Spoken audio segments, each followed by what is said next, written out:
4 verses in Genesis have terrified theologians for centuries, and many believe their true meaning was deliberately buried. Hidden inside them is a forbidden event so disturbing that it may explain why the ancient world was destroyed. This is not just a strange Bible story, it is a warning. Most people never stop to ask who the sons of God really were, but the original Hebrew text points to something far darker than a symbolic lesson about morality. It describes powerful beings descending from heaven, taking human women as wives, and creating a bloodline that changed human history forever. Who were these beings? Why did they abandon heaven? And why did their actions unleash such catastrophic judgment upon the earth? For generations, scholars, priests, and historians have argued over these mysterious figures and the terrifying consequences tied to them. Some tried to explain the story away. Others believed it revealed the true beginning of corruption in the ancient world. What you are about to hear is not mythology handed down through folklore. It is a fragment of a hidden past, one so controversial that history itself seems to have tried to erase it. To uncover the mystery, we must return to the earliest age of humanity, when the boundary between heaven and earth was still open. As humanity spread across the earth, Genesis records a moment that would alter the course of history forever. The text says that the sons of God saw the daughters of men and desired them. At first glance, many readers pass over the phrase without realizing how explosive those words truly are. In the ancient Hebrew text, the term used is B'nai Elohim. This expression appears in other parts of the Old Testament, especially in the book of Job, where it clearly refers to heavenly beings standing before the throne of God. That detail changes everything. The passage is not describing ordinary men from a righteous family line. It points to beings connected to the divine realm itself. This is why Genesis 6 has remained so controversial for centuries. If these were celestial beings, then the event was more than corruption among humans. It was a breach between two realms never meant to unite, a crossing of boundaries established at creation itself. Some ancient Jewish traditions claimed these beings descended deliberately, fully aware of the consequences. They were not driven only by desire, but by rebellion. According to the narrative, they abandoned their proper place and entered the physical world to experience what had been forbidden to them. The book of Jude echoes this mystery when it speaks of angels, which kept not their first estate, but left their own habitation. And then the story takes an even darker turn. The unions between these beings and human women did not produce ordinary offspring. Genesis 6:4 declares, "There were giants in the earth in those days." The ancient world suddenly found itself facing something unnatural beings born from a union that defied the order of heaven and earth. These children would become known as the Nephilim, and according to the oldest traditions, their arrival marked the beginning of an age of chaos unlike anything humanity had ever seen before. Genesis gives these beings a name, the Nephilim. Most translations reduce the word to giants, but the ancient Hebrew carries a far more unsettling meaning. The root comes from the verb naphil, to fall. They were the fallen ones, not merely powerful rulers, not ordinary warriors exaggerated by legend.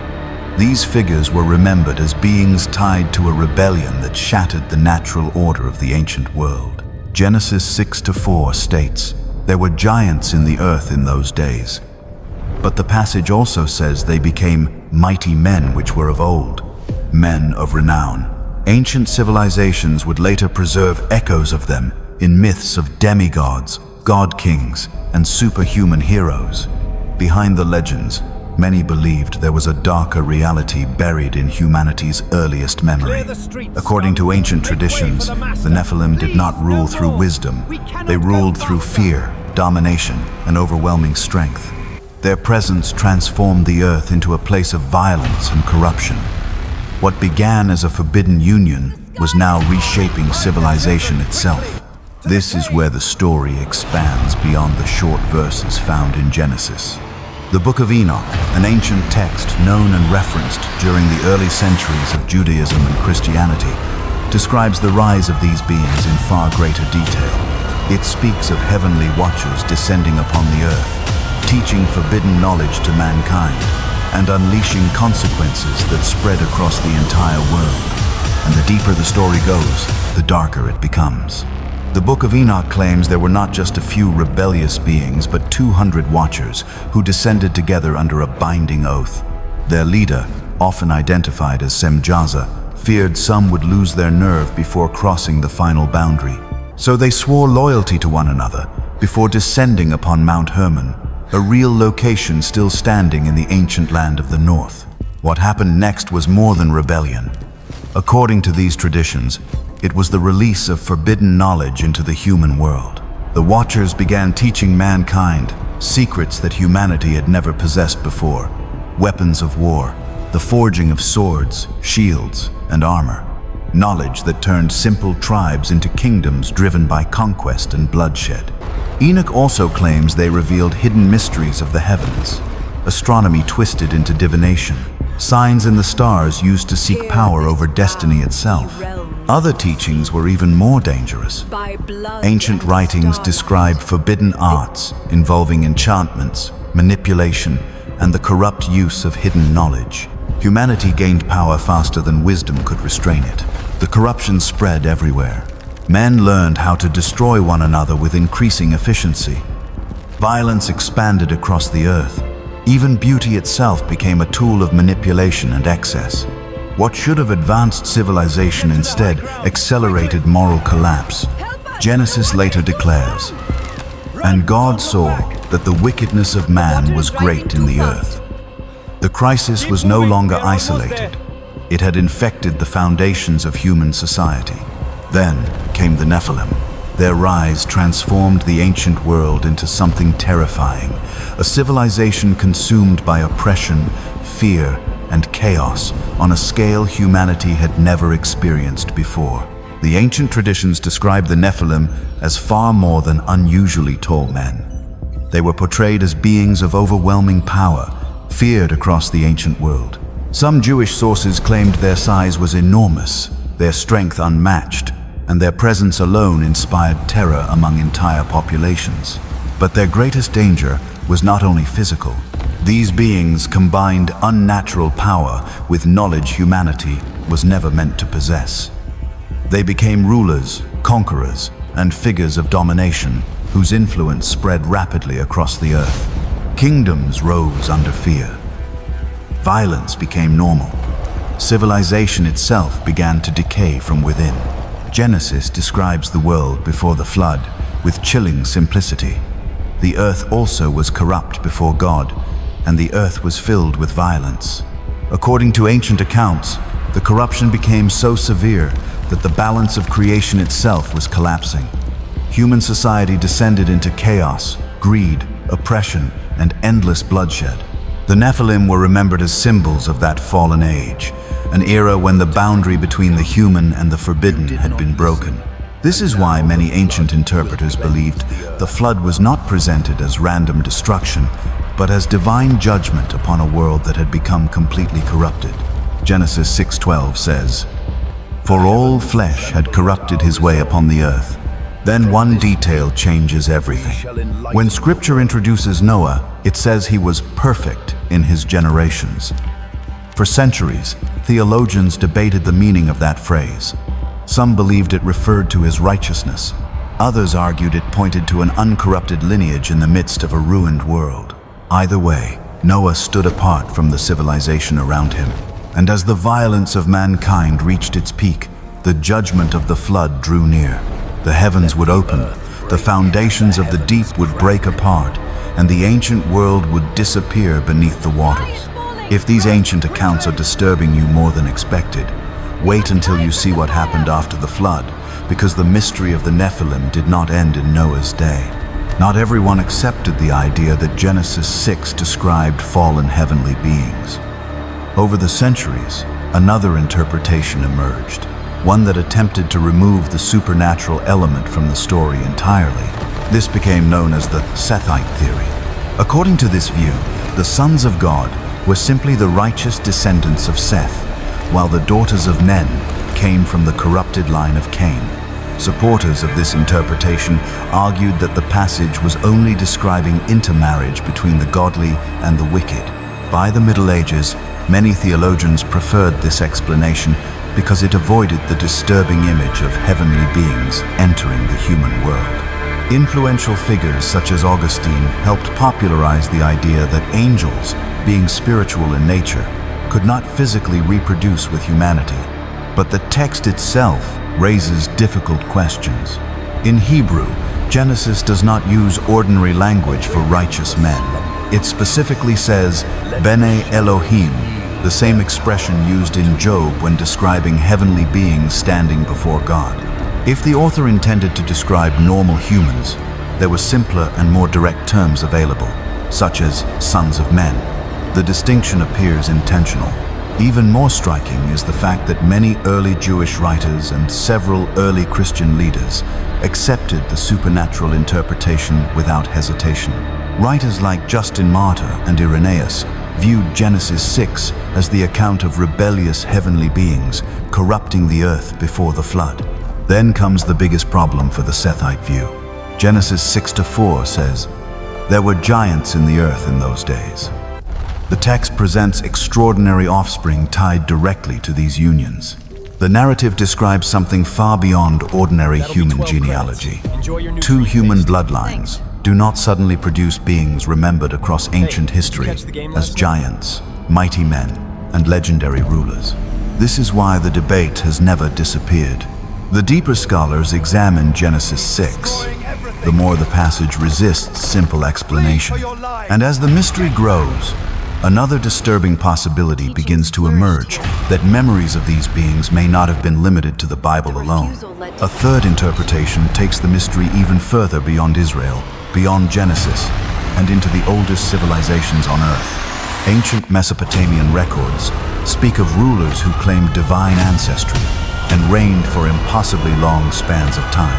The Sumerians wrote about beings known as the Apkallu, mysterious figures associated with hidden wisdom, advanced knowledge, and the rise of civilization itself. They were described as teachers who descended among mankind and transformed the ancient world. The similarities to the Watchers in the Book of Enoch are difficult to ignore. Both traditions describe powerful beings connected to heaven. Both claim humanity received forbidden knowledge through them, and both link that knowledge to the corruption of the ancient world. But there is one major difference. The surrounding pagan cultures often celebrated these beings as culture heroes and semi-divine kings. Genesis does the opposite. The Bible strips away their glory and presents them as agents of rebellion whose influence led humanity into ruin. That contrast may explain why Genesis 6 feels so different from the mythology surrounding it. It reads less like a legend glorifying demigods and more like a warning against them. Across the ancient world, kings repeatedly claimed to carry the blood of the gods. Egyptian pharaohs, Mesopotamian rulers, and later Roman emperors all connected political power to divine ancestry. Archaeologists have uncovered inscriptions, carvings, and traditions obsessed with the union between heaven and earth. Yet Genesis declares that such corruption leads only to judgment. Right after the account of the sons of God, God announces, "Yet his days shall be 120 years." Many interpreters viewed this as the beginning of humanity's decline in lifespan after the chaos of the pre-flood world. The age of near-immortal rulers was ending. But then, the story takes another unexpected turn, because the Bible hints that the Nephilim did not vanish completely after the flood. In Numbers 13:33, the Israelite spies report, "And there we saw the giants, the sons of Anak, which come of the giants, and we were in our own sight as grasshoppers." The ancient fear many believed had vanished beneath the flood was now standing before Israel once again. The flood was supposed to erase the corruption of the ancient world. Yet the Bible contains passages that have puzzled readers for generations because traces of the giants appear again after the waters receded. In the book of Numbers, the Israelite spies enter Canaan and return terrified. They report, "And there we saw the giants, the sons of Anak, which come of the giants." Suddenly, the mystery of the Nephilim is no longer confined to the world before Noah. Who were these beings? Ancient Jewish traditions connected several tribes in Canaan to the remnants of the giant clans, names like the Anakim, the Rephaim, and the Emim. Among them stood Og, king of Bashan, a ruler so enormous that Deuteronomy describes his iron bedstead as nearly 14 feet long. To later generations, he became a living echo of the ancient world destroyed by the flood. This changes how many interpreters viewed Israel's battles in Canaan. The conflict was not presented merely as a struggle for territory. In several ancient traditions, it became a confrontation against kingdoms associated with the legacy of the giants. The land itself was seen as corrupted by violence, idolatry, and rebellion against God. But beneath the wars and legends lies a deeper theme that runs through all of Scripture. From Eden to Babel, humanity repeatedly reaches for forbidden power. The serpent promised, "Ye shall be as gods." At Babel, mankind attempted to build a tower reaching heaven itself. Again and again, the same temptation returns, the desire to transcend human limits and seize what was never meant to belong to us. The story of the sons of God follows that exact pattern. They offered forbidden knowledge, power without wisdom, and the illusion of becoming something greater than human. And every time that path appears in the biblical narrative, it leads not to enlightenment but to collapse, judgment, and ruin. And the memory of this rebellion may not have remained confined to the pages of Genesis alone. Across the ancient world, civilizations preserved stories of heavenly beings bringing forbidden knowledge to mankind. In Greek mythology, Prometheus steals fire from the gods and delivers it to humanity. The Titans rebel against divine authority and are cast into Tartarus, a prison of deep darkness. What is striking is that the New Testament uses the same word Tartarus when describing the judgment of rebellious angels. 2 Peter declares, "God spared not the angels that sinned, but cast them down to hell." The original Greek uses the term connected to Tartarus itself. The book of Jude adds another chilling detail, describing angels, which kept not their first estate, but left their own habitation. For many early believers, these were not symbolic myths. They were remnants of a catastrophic rebellion, remembered across nations and cultures. Ancient traditions surrounding the Nephilim went even further. Some believed that after the destruction of the giants, their spirits remained restless upon the earth. Unlike humans, they belonged fully to neither heaven nor earth. Certain Jewish writings associated these wandering spirits with the origin of demons, beings seeking influence over the physical world they had lost. Whether symbolic or literal, the impact of this belief shaped entire generations, and the echoes still remain. Modern culture continues to retell the same themes through stories of superhuman beings, fallen gods, and visitors descending from the skies. Some modern theories reinterpret the sons of God as extraterrestrials possessing advanced technology. Chariots of fire become spacecraft. Heavenly beings become alien visitors. But the biblical narrative points somewhere very different. Its focus is not technology, but transgression. The danger comes from crossing boundaries established by God at creation. Genesis presents the union between heavenly beings and humanity as a corruption of order itself, a distortion of what was meant to remain separate. The Hebrew text deepens this idea even more. The phrase, Ha-Adam, refers broadly to humanity as a whole, implying that the corruption spread across the entire human world. Genesis 6:12 warns, "For all flesh had corrupted his way upon the earth." This is why the judgment of the flood is described with such gravity. The crisis threatened the very image of God in mankind. In biblical theology, humanity was created to reflect the divine image, not to merge with rebellious powers seeking domination over creation. Seen through this lens, Genesis 6 becomes more than a strange pre-flood story. It becomes the backdrop for the entire biblical narrative.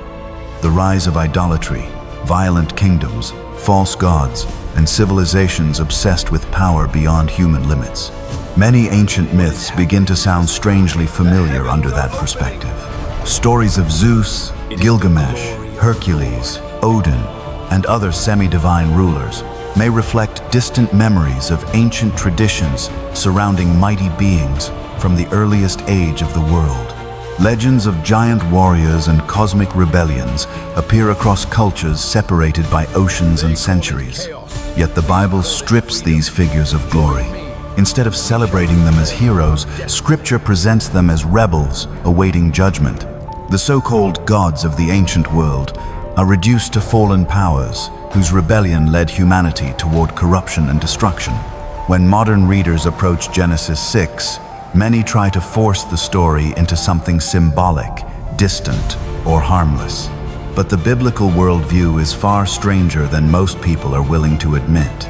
Scripture does not describe a universe empty of spiritual powers. It presents a reality filled with unseen intelligences, conflict, rebellion, and forces operating beyond human sight. The mystery of the sons of God challenges the idea that human history exists in isolation. Again and again, the Bible portrays moments where the visible world and the unseen realm intersect. Jacob wrestles with a supernatural being. Daniel speaks of spiritual powers influencing kingdoms. In Revelation, war breaks out in heaven itself. The boundary between worlds is not always presented as sealed. And that is what makes Genesis 6 so unsettling. It suggests there was once a moment when those boundaries were violated on a catastrophic scale, a corruption so severe that it reshaped civilization and brought judgment upon the earth. Then comes the warning that many believe points directly back to that era. In Matthew 24-37, Jesus says, "But as the days of Noah were, so shall also the coming of the Son of Man be." Those words have fueled centuries of debate. What exactly made the days of Noah so dangerous? Was it only violence and moral collapse, or something even deeper tied to the corruption described in Genesis 6? The comparison forces an uncomfortable question. If the final days are compared to the world before the flood, could humanity once again be approaching boundaries it was never meant to cross? That possibility is what makes the ancient story feel less like a forgotten myth and more like a warning echoing into the modern age. And that ancient warning becomes even more unsettling when compared to the direction of the modern world today. Yet some believe the modern world is beginning to mirror the same ambitions that once brought ruin upon the ancient world. Humanity now possesses technologies previous generations could barely imagine. Genetic engineering, artificial intelligence, neural interfaces, and experiments involving the manipulation of living DNA are advancing at astonishing speed. Scientists openly discuss altering the human genome, extending lifespan, and merging human biology with machines. For many, this is progress, but others see an unsettling parallel. The ancient story of the Watchers was also tied to forbidden knowledge, power gained faster than wisdom could control it. The temptation was never simply knowledge itself, but the desire to transcend human limits and become something more. That same promise echoes throughout Scripture.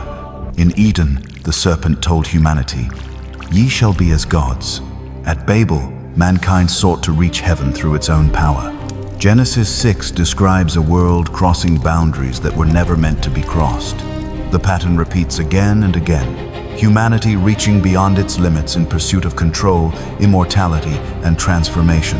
Now those same ambitions are returning in a technological form. The idea of defeating death, redesigning the human body, or creating enhanced forms of intelligence is no longer confined to science fiction. What once sounded impossible is now openly discussed in laboratories, corporations, and global conferences. This is why Genesis 6 still unsettles modern readers. The chapter feels less like an ancient relic and more like a reflection of humanity's recurring obsession with power without restraint. It forces a difficult question into the present moment. Are we advancing toward a greater future, or repeating the same path that once ended in catastrophe?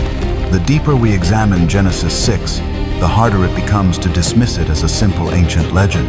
The mystery of the sons of God has survived for thousands of years because it touches something buried deep within human history, something cultures across the world seem to remember in fragments. Today, humanity once again stands fascinated by the unknown. Interest in non-human intelligences, hidden dimensions, and supernatural encounters continues to grow. But Genesis presents a warning alongside that curiosity. Not every door was meant to be opened. Throughout Scripture, crossing forbidden boundaries always carries consequences. Whether the sons of God were understood as fallen angels, divine rulers, or supernatural rebels, their influence changed the ancient world forever. The story suggests that humanity's past may be far stranger than modern civilization is comfortable admitting. And perhaps that is why these accounts continue to endure. From the giant kings of ancient epics to the ruins scattered across forgotten landscapes, echoes of the old world appear again and again in mythology, religion, and folklore. Stories of powerful beings descending from heaven exist on nearly every continent.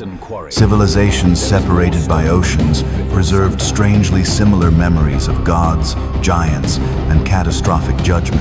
Genesis offers a radically different interpretation of those traditions. Instead of glorifying these beings, the Bible presents them as part of a rebellion that corrupted the earth before the flood. The ancient world did not collapse because humanity became enlightened. According to the biblical account, it collapsed because mankind embraced power without obedience, knowledge without wisdom, and ambition without limits. That warning still feels disturbingly relevant. The more humanity searches beyond its limits, the more Genesis 6 returns like a shadow from the beginning of history. It reminds us that reality may be far larger, more mysterious, and more complex than most people realize. If you want to uncover more hidden biblical mysteries buried within ancient history, stay with us, because this story goes far deeper than it first appears. And perhaps the greatest mystery is this: what if the stories preserved in Scripture and ancient memory are not describing a forgotten fantasy, but echoes of a world far older and stranger than we truly understand?